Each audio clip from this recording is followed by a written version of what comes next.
আসসালামু আলাইকুম রহমতুল্লাহ। মালদ্বীপ থেকে বাংলাদেশ যাচ্ছি। এয়ারপোর্টের সকল কাজ সেরে এসে বিমানে উঠে কিছুক্ষণ পর বিমানটা ছেড়ে দিল।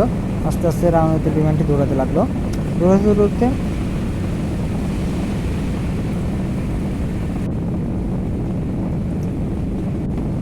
আজকে বিমান থেকে দেখবেন আপনার মালদ্বীপ দেখতে কেমন ছোটো ছোটো দ্বীপ সাগরের মধ্যে, একেবারে ছোটো ছোটো দ্বীপ, অনেক সুন্দর লাগে। বিশেষ করে যদি দিনের বেলা ফ্লাইটে আপনার ভ্রমণ করেন তাহলে অনেক কিছু দেখতে পারেন। মালদ্বীপে অনেক সেই প্রাচীন ছোটো ছোটো দ্বীপগুলো, এগুলো শহরের সাথে অনেক দ্বীপ রয়েছে। শত শত দ্বীপ নিয়ে কিন্তু মালদ্বীপ গঠিত, একেবারে ছোটো ছোটো প্রবল দ্বীপ। এই যে একটা দ্বীপ দেখা যাচ্ছে, দেখেন বিমানের ডাকনার নিচে দিয়ে দেখা যাচ্ছে একটা দ্বীপ, ছোটো দ্বীপ। এটা একটা রিসোর্ট, আসলে মালে সিটির সাথে এটা রিসোর্ট। আর আশেপাশে যা কিছু দেখতেছেন ছোটো ছোটো, এগুলো কিন্তু সবই দ্বীপ, ঠিক আছে। আর এই ছোটো ছোটো সাগরের মধ্যে মানে সাদা কিছু একটা দেখা যাচ্ছে, ওইটা কিন্তু স্পিড বোট দৌড়াচ্ছে আর কি। স্পিড বোট দৌড়ানোর কারণে পিছন দিয়ে যে সাদা ফেনাটা হয়, এর জন্য আর কি দেখা যায়। তো কিছুক্ষণের মধ্যেই প্লেনের একটু পরে আর কি খাবার পরিবেশন করলো বিমানবালারা। তো খাবারের মধ্যে কী কী দিয়েছে আপনাদের দেখানোর চেষ্টা করছি। এখানে দিয়েছে আপনার গরু ভুনা, আর হচ্ছে আপনার আতপ চাউলের ভাত, আর হচ্ছে আপনার ডাল ডাল ভুনা, এর সাথে আপনার এক পট পায়েস আর কি। তো মোটামুটি ইউএস বাংলা এয়ারলাইন্সের খাবারগুলো অনেকটা ভালো লাগে, বিশেষ করে গরু ভুনাটা অনেক সুস্বাদু হয় ওদের। আমি বিশেষ করে বলতে পারেন যে ইউএস বাংলা আমি খাবারের জন্য ভালো লাগে আর কি একদিক দিয়ে। তাছাড়া সার্ভিসও মোটামুটি অনেকটাই ভালো সার্ভিস। তো দেখেন একেবারে প্লেনটা যখন 35,000 কিলোমিটার উপরে থাকে তখন দেখতে কেমন দেখা যায়। নিচে উপরে ডানে বামে সব দিকে কিন্তু একই রকম দেখা যায়, সাদা। তো আমরা যখন বাংলাদেশে এসে পড়ি তখন 35,000 থেকে যখন 8,000 কিলোমিটার এসে পড়ি তখন দেখতে এরকম দেখায়।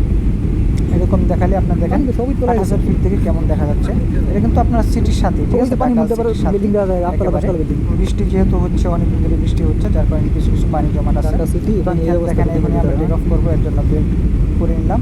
কিছুক্ষণের মধ্যে হযরত শাহজালাল আন্তর্জাতিক বিমানবন্দরে আমরা অবতরণ করবো। তার জন্য আর কি সব প্রস্তুতি নিচ্ছে। রানের কাছাকাছি অলরেডি এসে পড়েছি আমরা। তো দেখেন সিটির ভিতরেও এইসব আসলে আমরা যদি বিমান থেকে না দেখা যায় তাহলে নিচ থেকে এইভাবে দেখা যায় না আর কি। মোটামুটি ভালো পানি জমে কিন্তু শহরে, ঠিক আছে। তো এই দেখেন বড় বড় দালানপুরের সাথেই কেমন এখনও বিলের মতন রয়ে গেছে, এইগুলো এখনও ভরাট করা হয়নি। এটা ইদানিং হয়তো ভরাট করবে ওরা, অনেক মাটি ফালাচ্ছে এখান দিয়ে ভরাট করার জন্য। দেখেন সারি সারি বিল্ডিং, লক্ষ লক্ষ বিল্ডিং নিয়ে কিন্তু আমাদের ঢাকা শহর। তো এখানে কিন্তু ল্যান্ড করবে, ল্যান্ডের সাথে দেখতে পারবেন আপনারা।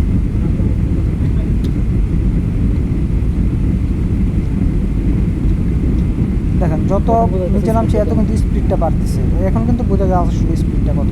এই যে যখন আমরা নামবো পিছনে যে বিমানগুলো আপনার অপেক্ষা করতেছে, আমাদের এই বিমানটা নামার পরে ওদের কিন্তু আবার এই রানওয়ে থেকে কিন্তু ওই বাকি বিমানগুলো উঠবে, ঠিক আছে।